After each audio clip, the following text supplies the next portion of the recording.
Hello everyone, I am सार्थक, GS faculty at अबीपीडिया।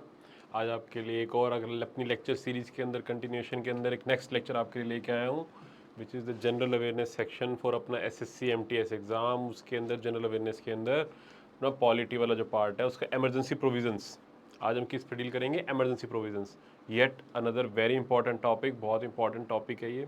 ठीक है, इससे पहले हमने प्रेसिडेंट के ऊपर क्वेश्चंस करे, पार्लियामेंट पे क्वेश्चंस करे थे, कॉन्स्टिट्यूशन पे करे थे। आज हम एमरजेंसी प्रोविजंस पे करेंगे और ये वाली सीरीज ऐसे कंटिन्यूशन में रहेगी। इस पे कोर क्वेश्चंस इन्हीं टॉपिक्स पे लेके आता रहूँगा मैं आपके लिए। पॉलिटी भी, फिर हिस्ट्री कवर करेंगे। ठीक है, ये एंड नहीं है, चलती रहेगी सीरीज, बस हमारे साथ बने रहिए। ठीक है, फॉलो करते रहिए, क्वेश्चंस अटेम्प्ट करते रहिए, अपने क्वेश्चन, अपनी अवेयरनेस को बढ़ाते रहिए, नॉलेज को बढ़ाते रहिए, and that will be help you to clear this exam, right? With keeping this in mind, let's start our lecture. Okay, see, आपके लिए हम एक बहुत अच्छी अपॉर्चुनिटी लेके आए हैं, विच इज़ व्हाट, आपके लिए पूरा का पूरा एमटीएस का कोर्स, अपने एसएससी एग्ज़ाम का मल्टीटास्किंग एग्ज़ाम के लिए full course at just ₹4545। No, special discount for you. 45% discount के साथ आपके लिए क्या प्राइस रखे हैं हम? सिर्फ और सिर्फ 2500, मात्र 2500 रुपये। ओनली एंड ओनली 2500 रुपीज़ में आपको पूरा का पूरा एसएससी एमटीएस का कोर्स प्रोवाइड किया जा रहा है। येस और नो, एक बहुत ही ज़्यादा अच्छी अपॉर्चुनिटी है, सस्ते के भाव मिल रहा है, कुछ भी नहीं होते 2500 रुपये। अगर आपको पूरा का पूरा कोर्स प्रोवाइड किया जा रहा है, इसके अंदर आपकी सारी डिस्कशंस, पूरा स्टडी बैंक, उसकी discussion, revision test, mock test, सब कुछ इन्वॉल्व है इसके अंदर। अरे enrol as fast as you can. If I will be there, मैं आपकी जगह होता तो इस अपॉर्चुनिटी को छोड़ता ही नहीं, सबसे पहले ग्रैब करता। ठीक है, जो पहले आया, अब कितना कंपटीशन हम सबको पता है इस एग्ज़ाम के लिए। ठीक है, अब जो जितनी जल्दी अपॉर्चुनिटी को ग्रैब करेगा, अपनी प्रिपरेशन को एनहांस करेगा, उसी की ज़्यादा चांसेस होंगे एग्ज़ाम क्लियर करने की, ऑब्वियस सी बात है। ठीक है, तभी उसी की आपकी प्रिपरेशन को एनहांस करने के लिए ही आपके लिए एक स्पेशल डिस्काउंट पे, ठीक है, आधा, ऑलमोस्ट हाफ प्राइस पे, ऑलमोस्ट आपके लिए सिर्फ और सिर्फ 2500 रुपये में पूरा फुल कोर्स, कहीं जाने की जरूरत नहीं पड़ेगी, सब कुछ एक ही जगह मिल जाएगा सिर्फ 2500 रुपये में।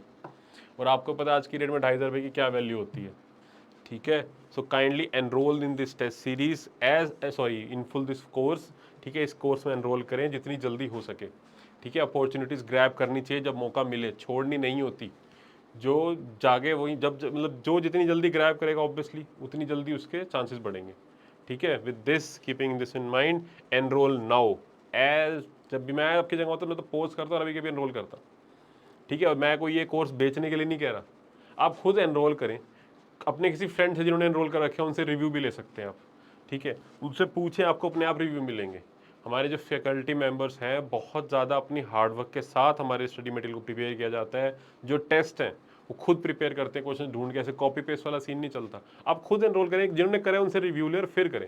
ये कोई मार्केटिंग स्कीम नहीं चल रही है, बेचा नहीं जा रहा आपको स्कीम को। ठीक है, आ रही बात समझ? अगर हमें ऐसा करना ही होता तो इतना कम प्राइस ना रखते। ठीक है, प्राइस थोड़ा हाई रखा जाता, इतना कम प्राइस इसलिए रखा जा रहा है कि हमें पैसे का, चलो ठीक है, बट हमें आप चाहिए कि आपके लिए इजी रहे, आपके लिए अफोर्डेबल रहे, आपके लिए पैसा एक प्रॉब्लम ना रहे आपकी प्रिपरेशन के आगे। Money should not be hindrance in your preparation, right? That is our goal, that is our aim. तभी आपके पास एक बहुत ज़्यादा अच्छा, एक effective material at an very affordable price हम आपको प्रेजेंट कर रहे हैं। आई बात समझ में? ठीक है, चलो। और इसके साथ साथ अगर आपकी कोई क्वेरी भी है, ठीक है, आपकी कोई भी क्वेरी है, उसके लिए हमने एक व्हाट्सएप ग्रुप बना रखा है जिसका लिंक नीचे बायो में आपके लिए प्रोवाइडेड है। ठीक है, which is absolutely free of cost. ठीक है, which is absolutely free of cost. Kindly उसको तो अभी के अभी ज्वाइन करें, इसके बारे में तो सोचने की ज़रूरत ही नहीं है, एक पैसा नहीं लग रहा है इसमें। नीचे ग्रुप का लिंक प्रोवाइडेड है, ग्रुप पे जाएं, अभी के अभी क्लिक करें और लिंक ज्वाइन करें, वहाँ पे सारी क्वेरीज रिजॉल्व कर दी जाएंगी। कहाँ प्रोवाइडेड है वो? नीचे बायो में। ठीक है, ओके, चलो with this let's start our video. आज हमारा क्या टॉपिक है? Emergency provisions. आज क्वेश्चंस करने से पहले मैं आपको थोड़ा सा इमरजेंसी प्रोविजंस के बारे में बताना चाहूँगा। ठीक है, लेट्स, थोड़ा ज़्यादा नहीं, एक ब्रीफ में हम क्या देख रहे हैं? Emergency provisions.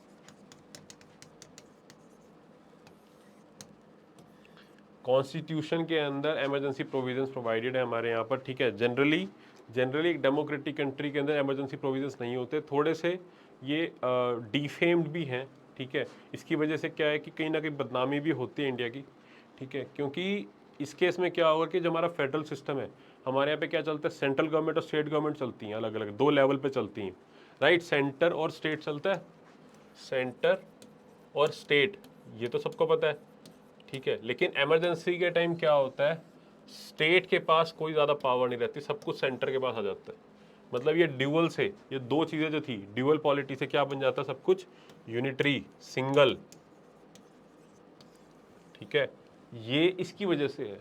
लेकिन ऐसा क्यों करा गया, इसकी भी ज़रूरत थी, रीज़न था, प्रोवाइडेड था, ठीक है। अब इमरजेंसी प्रोविजन ऐसा तो है नहीं कि नॉर्मल कंडीशंस में लगेंगी, इमरजेंसी के नाम से पता लग रहा है कि इमरजेंसी वाली कंडीशन है, कुछ ज़रूरत ऐसी आन पड़ी, ठीक है, कि इमरजेंसी लगानी पड़ गई, उसके लिए कुछ कैलेमिटीज ऐसी होगी, सिचुएशन ऐसी होगी, फॉर एग्जाम्पल वॉर, अगर कहीं पर लड़ाई छिड़ गई इंडिया पाकिस्तान की, तो एक इमरजेंसी वाली सिचुएशन है, नॉर्मल सिचुएशन तो नहीं है। तो उस टाइम पे क्या होगा, उस टाइम पे स्टेट गवर्नमेंट के पास ना रह के सब कुछ सेंटर हो जाएगा, सो दैट कंट्रोल ईजी रहे। आ रही बात समझ, तभी ये इस टाइप के प्रोविजंस बनाए जाते हैं। आई बात समझ में। ऑल्दो इतना डीप जानने की ज़रूरत नहीं है, बट थोड़ी अंडरस्टैंडिंग ज़रूर होनी चाहिए कि इमरजेंसी क्या है, चीज़ें समझ में आएंगी तो याद करना भी ईजी रहता है, ठीक है। ओके, अब इसके रिलेटेड कौन कौन से आर्टिकल्स हैं, तीन टाइप की प्रोविजंस हैं, तीन टाइप की इमरजेंसी लगती है हमारे यहाँ पर, ठीक है। First is your national emergency which is given under article 352। Second is your, second जो इमरजेंसी है उसका इमरजेंसी नहीं बोलना चाहिए, नॉर्मली लोग स्टेट इमरजेंसी बोल देते हैं, बट रियलिटी में वो क्या है, president rule, which is a correct term, president rule under article 356। और थर्ड है financial emergency, financial emergency under article 360।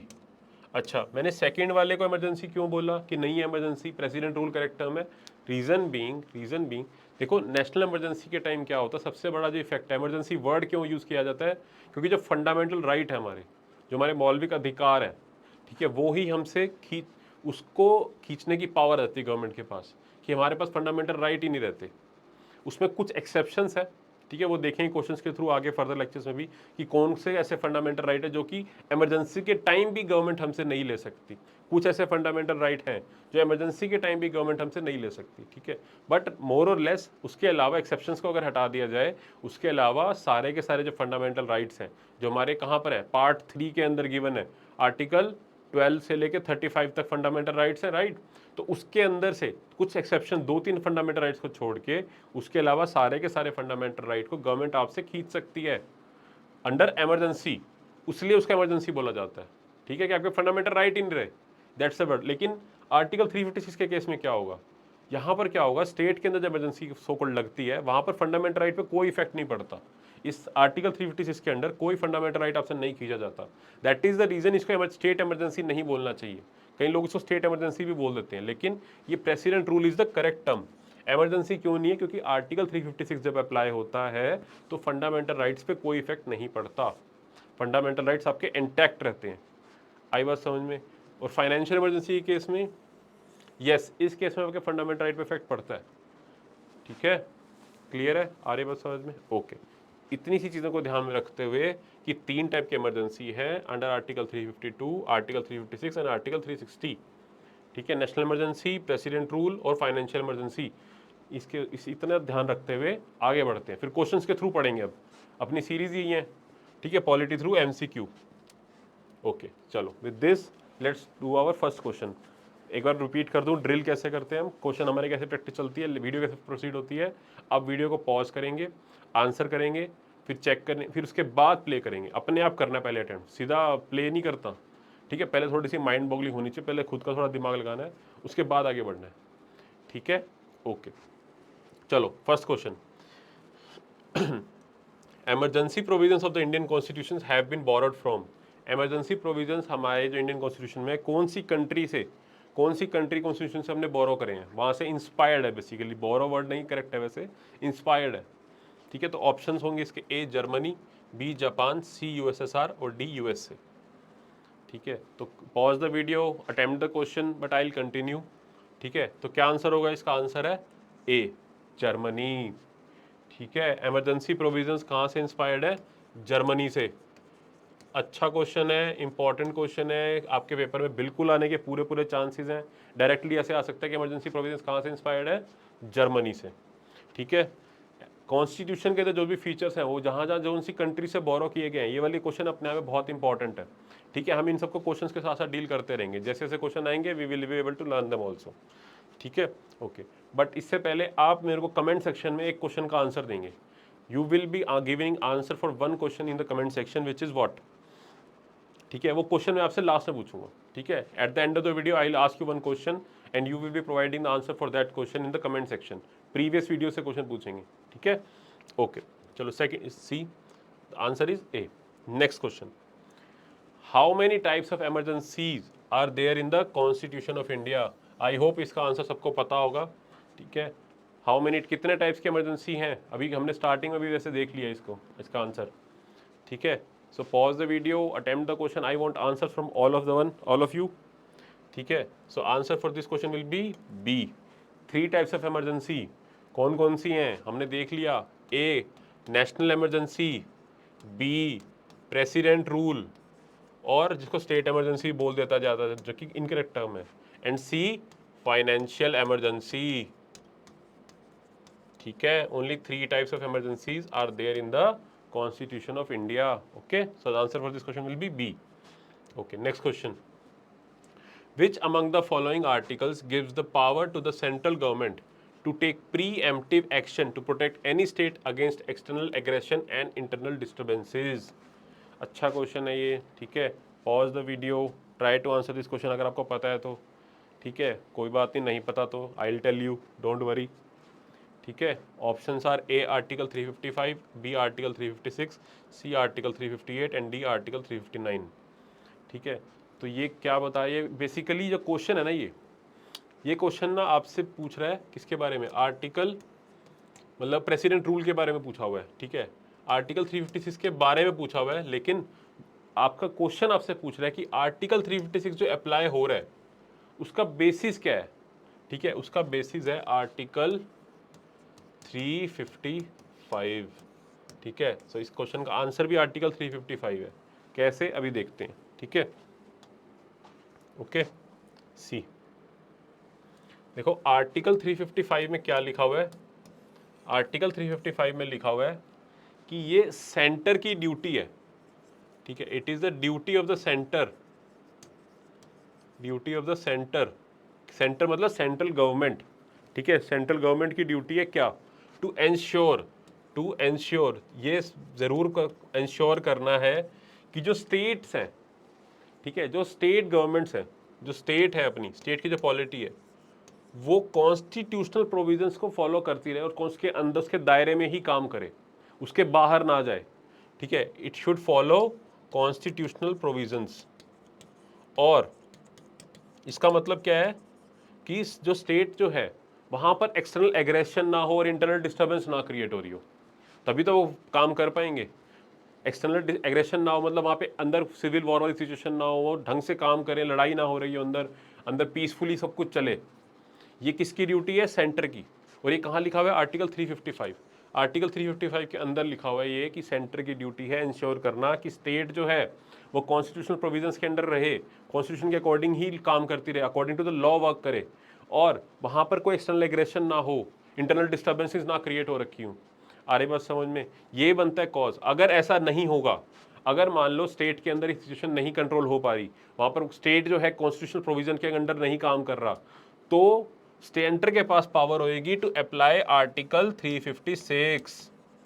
ये चीज आर्टिकल 355 के अंदर ही लिखी हुई है कि सेंटर की ड्यूटी है इंश्योर करे कि कॉन्स्टिट्यूशनल प्रोविजंस के अंडर काम कर रही है।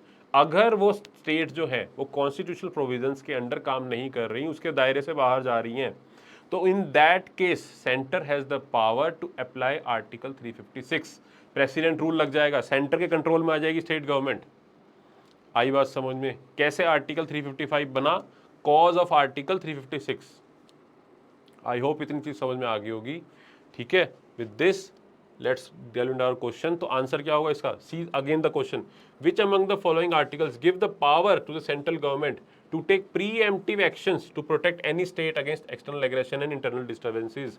प्रीएम्प्टिव मतलब कि जरूरी नहीं कि वहां पर एक्सटर्नल एग्रेशन हो ही गया, एक्सटर्नल एग्रेशन मतलब वॉर छिड़ ही गई हो, या लड़ाई मच ही गई हो, या फिर अंदर वॉर छिड़ गई हो, या फिर सिविल वॉर छिड़ गई हो।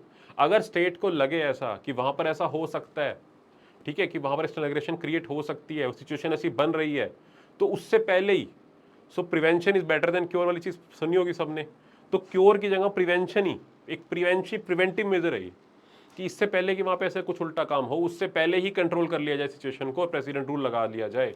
ये कहाँ गिवन है? आर्टिकल 355 के अंदर। आई बात समझ में? See article 355, it shall be the duty of the union to protect every state against external aggression and internal disturbances and to ensure that the government of every state is carried on in accordance with the provisions of the constitution। See, अभी जो आपको बताया वही लिखा हुआ है article 355 में।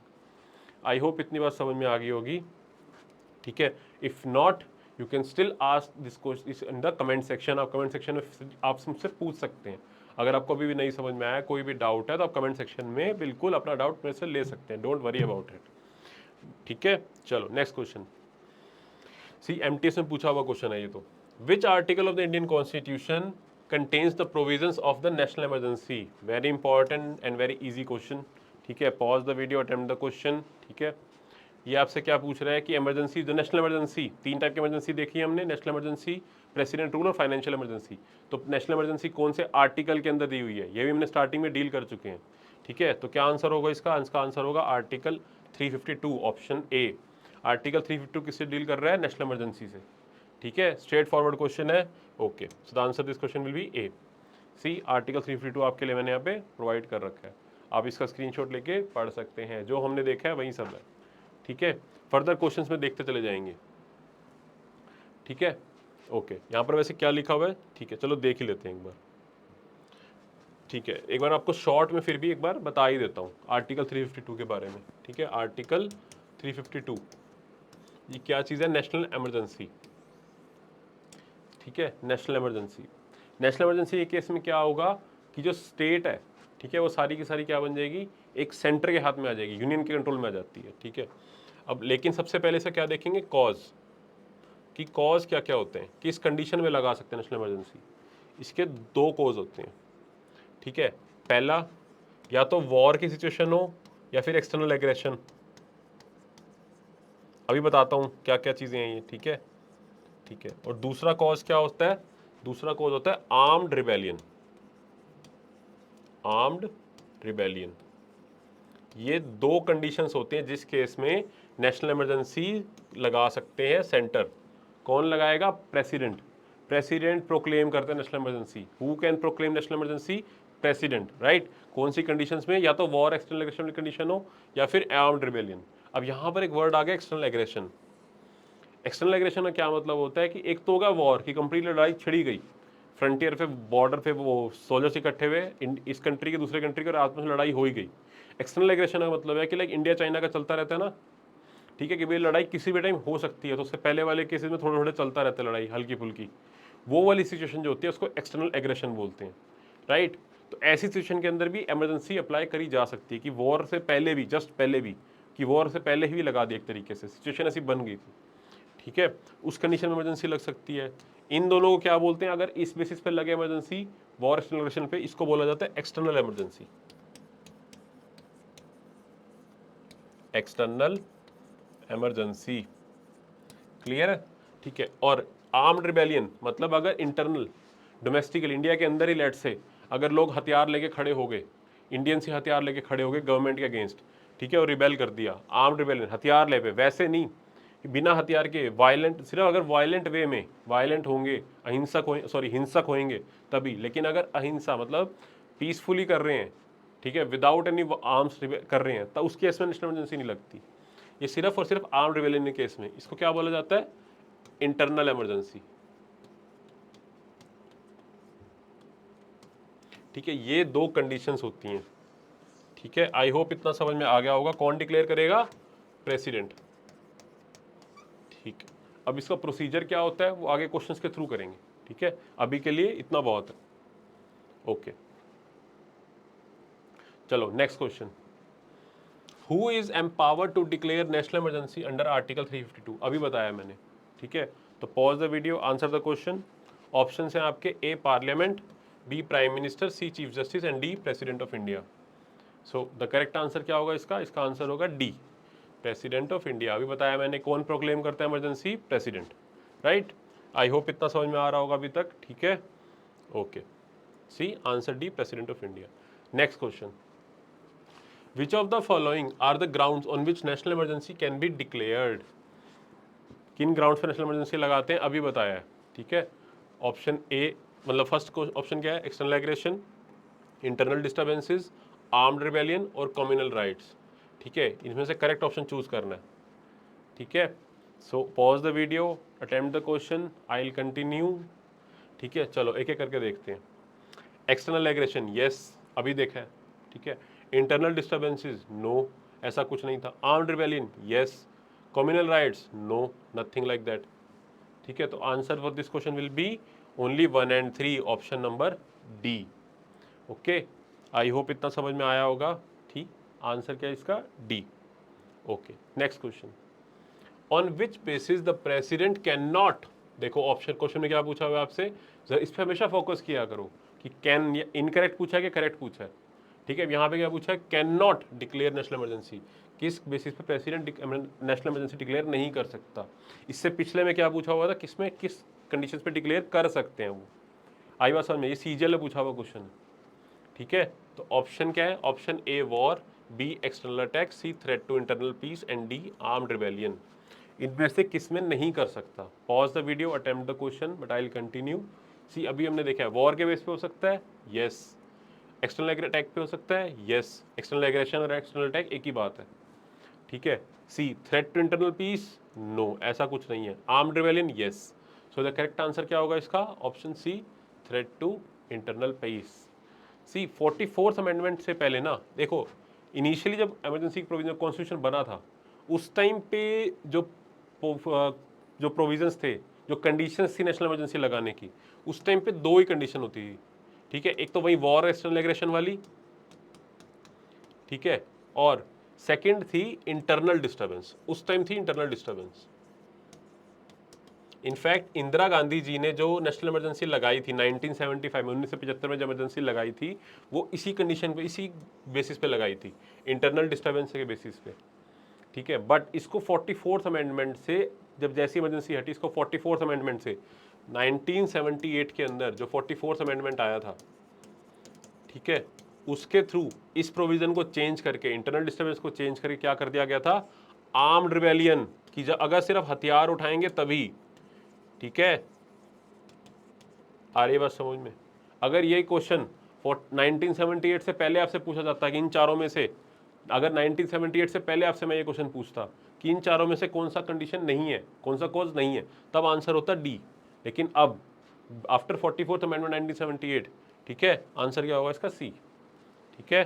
क्योंकि इंदिरा गांधी जी ने कहीं ना कहीं इसका मिसयूज किया था, ठीक है। कुछ भी, किसी भी चीज को मेंटल डिस्टर्बेंस बोल सकते हो, क्लियर है, okay.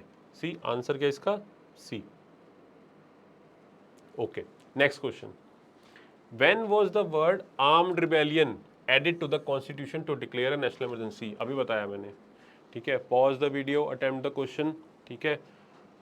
Option A after 44th amendment act, option B after 42nd amendment act, option C after 40th constitution amendment act and option D after 38th constitution amendment act. तो क्या answer होगा इसका, इसका answer होगा option A, after 44th constitution amendment act. See 44th amendment act जो है ना, उसने 42nd कॉन्स्टिट्यूशन अमेंडमेंट एक्ट, उसके ऑलमोस्ट सारे प्रोविजंस को रिवर्स किया था। 42nd अमेंडमेंट एक्ट जो है, ये बहुत ही फेमस एक्ट है। In fact this is also called as the mini constitution. Reason being, इसको मिनी कॉन्स्टिट्यूशन क्यों बोला जाता है 42nd अमेंडमेंट एक्ट को, बिकॉज इसके अंदर कॉन्स्टिट्यूशन के बहुत सारे फीचर्स चेंज कर दिए गए थे। ऑलमोस्ट काफ़ी ज़्यादा डिफरेंस आ गया था ओरिजिनल कॉन्स्टिट्यूशन में और आफ्टर 42nd अमेंडमेंट वाले एक्ट के बाद। दैट इज द रीजन इसको मिनी कॉन्स्टिट्यूशन ही बोला जाता है 42nd अमेंडमेंट एक्ट को। लेकिन 44th अमेंडमेंट एक्ट ने क्या किया था, इसने 42nd अमेंडमेंट एक्ट के काफ़ी सारे प्रोविजंस को रिवर्स किया था, ठीक है। 42nd अमेंडमेंट एक्ट लेके आया था कांग्रेस वाली गवर्नमेंट, और 44th अमेंडमेंट इनके अपोजिशन लेके आई थी जब वो पावर में आए थे 1978 के अंदर, क्लियर है, okay. See in 1978 by 44th amendment the term internal disturbance was replaced by armed rebellion because Indira Gandhi misused it, ठीक है। आई होप इतना समझ में आ गया होगा। चलो next question, if the announcement of the national emergency has been approved by both the houses of the parliament, how long will it be effective? चलो इस क्वेश्चन को डील करने के लिए थोड़ा समझते हैं, ठीक है। इसके लिए आपको ये पता होना चाहिए कि नेशनल इमरजेंसी डिक्लेयर कैसे होती है, प्रोसेस क्या होता है। कि देखो नेशनल इमरजेंसी की बात कर रहे हैं हम, ठीक है, अंडर आर्टिकल 352। इसमें क्या है कि प्रेसिडेंट जो है, प्रेसिडेंट क्या करता है, डिक्लेयर करता है या फिर प्रोक्लेम करेगा। क्या वर्ड यूज हुआ है, प्रोक्लेम, ठीक है। प्रोक्लेम मतलब डिक्लेयर ही है वैसे एक तरीके से, बट यहाँ पर वर्ड क्या यूज होता है, प्रोक्लेम, प्रोक्लेमेशन ऑफ इमरजेंसी, ऐसे वर्ड यूज होता है, ठीक है। अब यहाँ पर सिर्फ प्रेसिडेंट डिक्लेयर कर दिया तो क्या इससे इमरजेंसी लग गई, नो। इसके बाद आपको पार्लियामेंट से अप्रूवल भी चाहिए, पार्लियामेंट की अप्रूवल भी चाहिए, ठीक है। सिर्फ प्रेसिडेंट के डिक्लेयर करने से बात नहीं बनेगी, you also need the approval of parliament. Clear है, आ रही बात समझ में।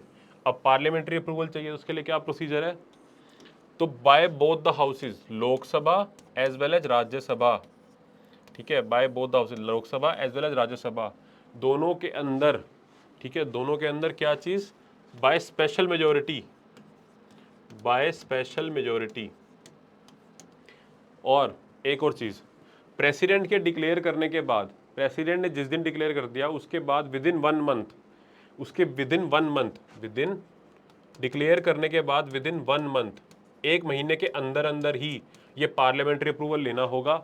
अगर वो, ठीक है, और अप्रूवल के लिए क्या चाहिए, लोकसभा राज्यसभा दोनों के अंदर क्या चाहिए, स्पेशल मेजोरिटी चाहिए।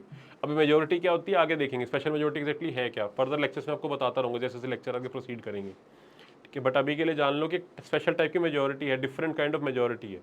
दोनों हाउस के अंदर वो स्पेशल मेजोरिटी से पास होगी वो रेजोल्यूशन, वो एग्री कर रहे हैं, मतलब एक तरीके से आपको पार्लियामेंट्री अप्रूवल मिल रहा है कि हाँ भाई लगा दो। लोकसभा भी मान रही है, राज्यसभा भी मान रही है विद स्पेशल मेजोरिटी। जब वो पास हो जाएगा, ठीक है, उसके बाद दोनों ने अगर पास कर दिया तो क्या लग गई, इमरजेंसी लग गई। अब और ये कितने टाइम के लिए लगेगी, एक बारी में सिर्फ 6 महीने के लिए, ओनली 6 मंथ्स तक वैलिड रहेगी, एक बारी में 6 मंथ्स तक वैलिड रहेगी, ठीक है। और जैसे ही 6 महीने पूरे होंगे, जैसे ही 6 महीने पूरे होंगे, अगर दोबारा उसको पार्लियामेंट्री अप्रूवल मिलता है, 6 महीने के बाद दोबारा से यही प्रोसेस होगा कि पार्लियामेंट के अंदर जाएगी, और पार्लियामेंट के अंदर लोकसभा राज्यसभा अगर स्पेशल मेजोरिटी से पास करते हैं तो फिर से वो 6 महीने के लिए एक्सटेंड हो सकती है। ऐसे 6-6 महीने करके कितने मर्जी बार एक्सटेंड कर सकते हैं लाइफ टाइम, जैसे जैसे अप्रूवल मिलता जाएगा 6 महीने एक्सटेंड होती जाएगी। हर बार अप्रूवल मिलेगा, जिस बार अप्रूवल नहीं मिला खत्म, तब नहीं, तब वहीं पर इमरजेंसी खत्म। क्लियर है, आई होप इतना समझ में आ गया होगा। अब इस क्वेश्चन को अटेम्प्ट करें, ठीक है। नाउ अटेम्प्ट द क्वेश्चन, ठीक है। If the announcement of the national emergency has been approved by both the house of parliament, how long will it be effective, ठीक, कितने, अब अनाउंसमेंट हो गई है, अप्रूव कर दिया, उसके बाद कितने टाइम तक इफेक्टिव रहेगी। Option A 1 month, option B 2 months, option C 6 months, option D 3 months, ठीक है। तो क्या आंसर होगा, बहुत ईजी क्वेश्चन है, आंसर होगा इसका ऑप्शन सी 6 मंथ, 6 महीने तक वैलिड रहेगी, सी अभी देखा है हमने, ठीक है। तो आंसर क्या होगा इसका, सी। चलो last question of the day, how many times have the national emergency been implemented in India. अच्छा क्वेश्चन है ये, ठीक है। आज तक इंडिया के अंदर नेशनल इमरजेंसी कितनी बार लगाई गई है, ठीक है। ऑप्शन है A2, B3, C4, D5। क्या आंसर होगा इसका, पॉज करें, अटेम्प्ट करें, आंसर करें। तो करेक्ट आंसर होगा इसका ऑप्शन बी, 3 टाइम्स, ठीक है। कौन कौन सी बार लगी है, 1962 के अंदर वॉर के अंदर इंडिया चाइना, ठीक है, 1971, ठीक है, इंडो पाक, और 1975 इंदिरा गांधी जी ने लगाई थी जो, ठीक है। एक बार इंडो चाइना, एक बार इंडो पाक, और एक इंडो चाइना वॉर, मतलब इंडो पाकिस्तान वॉर, और इंदिरा गांधी जी ने लगाई थी। इनमें से सबसे ज़्यादा कंट्रोवर्शियल कौन सी है इसमें से, 1975 वाली, इंदिरा गांधी जी वाली, ठीक है। तो आज तक कितनी बार इमरजेंसी नेशनल इमरजेंसी लगी है, 3 बार, ठीक है। With this we have come to the end of our video, but before that I have also an important announcement to tell you, ठीक है। हम आपके लिए एक और अच्छे कोर्स का ऑप्शन लेके आए हैं, ठीक है, कि अगर मान लो आपको पूरा कोर्स नहीं चाहिए, you don't want to enrol in the full course, आपको सिर्फ एक पर्टिकुलर टॉपिक या कोई पर्टिकुलर सब्जेक्ट वो प्रिपेयर करना है, तो आपके पास वो ऑप्शन भी है। कैसे, माइक्रो कोर्सेज के थ्रू, कि मान लो आपको सिर्फ जनरल स्टडीज़ का सेक्शन प्रिपेयर करना है, या सिर्फ क्वांट सेक्शन प्रिपेयर करना है, सिर्फ रीजनिंग प्रिपेयर करना है, then you have the option to do that also, कि आप सिर्फ और सिर्फ उतने ही सेक्शन के लिए पे करें, उतने ही सेक्शन को प्रिपेयर करें, उसी को प्रिपेयर करें, और अपनी जो प्रिपरेशन है उसको कंप्लीट करें, राइट। तो उसके लिए आपको कैसे एनरोल करना पड़ेगा, लेट मी शो यू, ठीक है। सी, गो टू अबीपीडिया, ठीक है, first of all go to Abhipedia, okay okay. तो आपको उसके लिए कैसे करना पड़ेगा, आपको पहले जाना अबीपीडिया पे, ठीक है, then choose exam, which exam, scroll down, choose exam SSC MTS, ठीक है, सी। नाउ स्क्रोल डाउन, नीचे आपको माइक्रोवर्स का ऑप्शन मिलेगा, सी हेयर माइक्रोवर्स, ठीक है। नाउ यहाँ पे अपना नंबर एंटर करें, ठीक है, नंबर एंटर करें, उसके बाद सी डाउन हेयर आपके पास OTP वगैरह आएगा, ठीक है, सी हेयर, यहाँ पे सारे के सारे कोर्स अवेलेबल है। लेट्स सी हमें अपने स्टैटिक जीके के अंदर जाना है, ठीक है, स्टैटिक जीके के अंदर गए, ठीक है, see here, border issues, sports, defence, regulatory authorities, fairs and festivals and anything, सारा कुछ अवेलेबल है आपके पास यहाँ पर। जो भी आपको प्रिपेयर करना है you can get it from here, kindly enrol this in this courses, ठीक है। विद दिस आपके पास फ्यूचर में और लेक्चर्स मैं लेते आऊँगा, ऐसी सीरीज कंटिन्यू रहेगी। Thank kindly like, comment and share our videos. With this, I wish you all a very good luck and thank you for today. Okay, I wish you all a very good luck.